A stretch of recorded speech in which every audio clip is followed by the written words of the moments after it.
करण्यासाठी शिवव्रते कशी करायची आहेत, सोमवार व्रत, 16 सोमवार व्रत आणि शिवामूठ व्रत हे कसं करायचं आहे ह्याची संपूर्ण माहिती मी आपल्याला सांगणार आहे.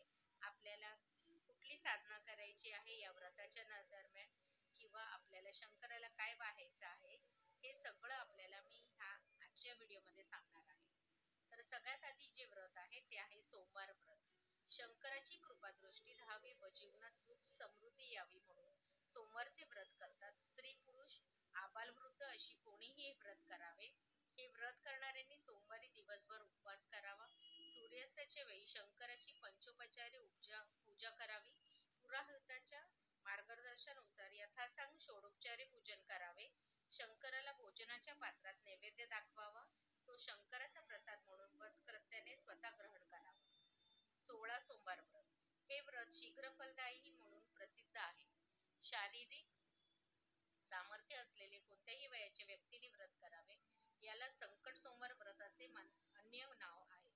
शंकराची कृपा होऊन आपत्तीचा निराश व्हावा, दुष्कर कार्यात यश मिळावे व इष्ट फल प्राप्ती व्हावी म्हणून या व्रताचे अनुष्ठान करतात. या व्रताचा आरंभ कोणत्याही महिन्यात शुभ मुहूर्तावर करावा.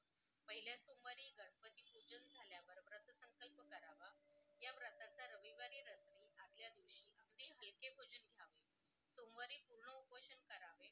शिवलीलामृत, शिवपुराण, काशीखंड आदी ग्रंथाचे पठण करावे. शिवकवचाची किंवा महिमानाची किंवा 11 किंवा जमतील तेवढी आवर्तने करावी. शिवचिंतन करावे. आचार सात्विक असावा. सूर्यास्तासमयी शिवपूजेस प्रारंभ करावा. शंकराला शुद्ध जल, दूध किंवा उसाचा रस यापैकी एकाने अभिषेक करावा. अभिषेक करताना शिवपंचाक्षरी मंत्र व रुद्रमहिमान आदी स्तोत्र घ्यावीत. नैवेद्यासाठी 4 मुठी चूरमा घ्यावा. गव्हाचे पीठ भाजून त्यात तूप व गुळ घालून तयार झालेली जिन्नस म्हणजे चूरमा. त्यांचे लाडू वळले तरी चालतात. या चूरम्याचा नैवेद्य शंकराला दाखवावा. आरती, मंत्रपुष्प व प्रार्थना झाल्यावर शंकराच्या प्रसादाने 4 समान भाग करावेत. एका भागात पुरोहितास मंदिरात द्यावा, एक भाग गायीस द्यावा, एक भाग कुटुंबियांना वाटून द्यावा, एक भाग आपण भक्षण करावा. पेलाभर पाण्यात बिल्वपत्र, बेलाची पानं टाकून ते पाणी प्यावे. प्रत्येक सोमवारी सायंकाळी एका दाम्पत्यास जेवायला बोलवावे. त्यांना शंकर पार्वती स्वरूप मानून संतुष्ट करावे. 17व्या सोमवारी उद्यापन करावे. उद्यापनाचा सर्व विधी पुरोहिताच्या मार्गदर्शनानुसार करावा. उद्यापन सकाळीच करावे. उद्यापनासाठी निमंत्रित केलेल्या दंपतींनाही भोजनकालापर्यंत उपोषण करावे. या व्रताच्या दुसऱ्या दिवशी सकाळी विष्णूची, श्रीकृष्णाची पूजा करावी. तिसरं जे व्रत आहे ते आहे शिवामुष्टी व्रत, ज्याला शिवामूठ व्रत असंही म्हणतात. शिवामूठ म्हणजे भगवान शंकराला मुठभर धान्य वाहण्याचे व्रत. श्रावण महिन्यातील प्रत्येक सोमवारी स्त्रियांनी करावयाचे हे व्रत आहे. विवाहानंतर पहिल्या 5 वर्षापर्यंत हे व्रत केले जाते. यात नवविवाहित वधूवरांच्या आचार विचारांचे मतक्य व्हावे. त्यातून संसार सुख लाभावे. घर धनधान्याने भरलेले असावे. घरात समृद्धी नांदावी. हेतूने श्रावणातील प्रत्येक सोमवारी स्त्रियांनी श्रद्धापूर्वक शिवामूठ वाहण्याची प्रथा आहे. या व्रतात दिवसभर उपवास करावा. स्नानानंतर महादेवाच्या मंदिरात जाऊन त्याची विस्तृत किंवा षोडोपचारे पूजा करावी. शिवलिंगावर गंध, बेल, पांढरी फुलं व पांढऱ्या अक्षता वाहून शाळुंकेवर हळद कुंकू वाहावे.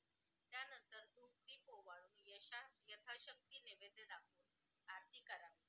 नंतर अर्पण करायचे धान्य उजव्या मुठीत घेऊन शिवा शिवा महादेवा माझी शिवामूठ ईश्वर देवा असे 3 वेळा म्हणून ते धान्य शिवलिंगावर अर्पण करावे.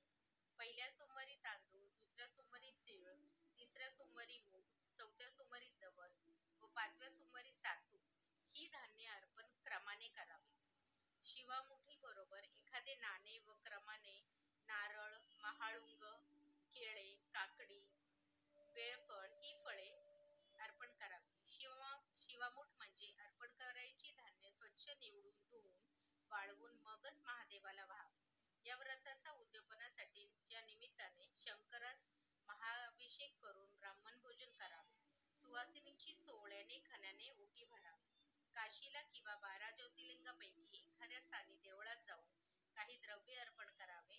5 वर्षे शिवामूठ वाहिल्यावर पुढील 5 वर्षे फसकी वाहतात. पसकी म्हणजे एक पैसा व बसाभर धान्य वाहतात. तर अशा प्रकारे मी आपल्याला शिवलीलामृताचे 1 ते 14 अध्यायचं ह्याच्या आधी मी पठण केलेलं आहे. त्याचा प्रत्येक अध्यायाचा एक व्हिडिओ माझ्या चॅनलवर आपल्याला मिळेल. त्याच्यानंतर आजच्या व्हिडिओमध्ये मी आपल्याला जी शिवासाठी आपण व्रत ठेवतो ते व्रत कशा प्रकारे करायचं, काय काळजी घ्यायची, काय अर्पण करायचं, काय स्तुती करायची, हे सगळं मी आजच्या व्हिडिओमध्ये आपल्याला नीट सांगितलेलं आहे. तरी आपण आपले व्रत करताना ह्या सगळ्या गोष्टींची काळजी घ्यावी, जेणेकरून आपल्याला शिवशंभू प्रसन्न होऊन आपल्या घरात धनधान्य समृद्धी लाभेल, आपल्या कुटुंबाचं आरोग्य चांगलं राहील, आपल्या यशामध्ये वृद्धी होईल. ओम नमः शिवाय.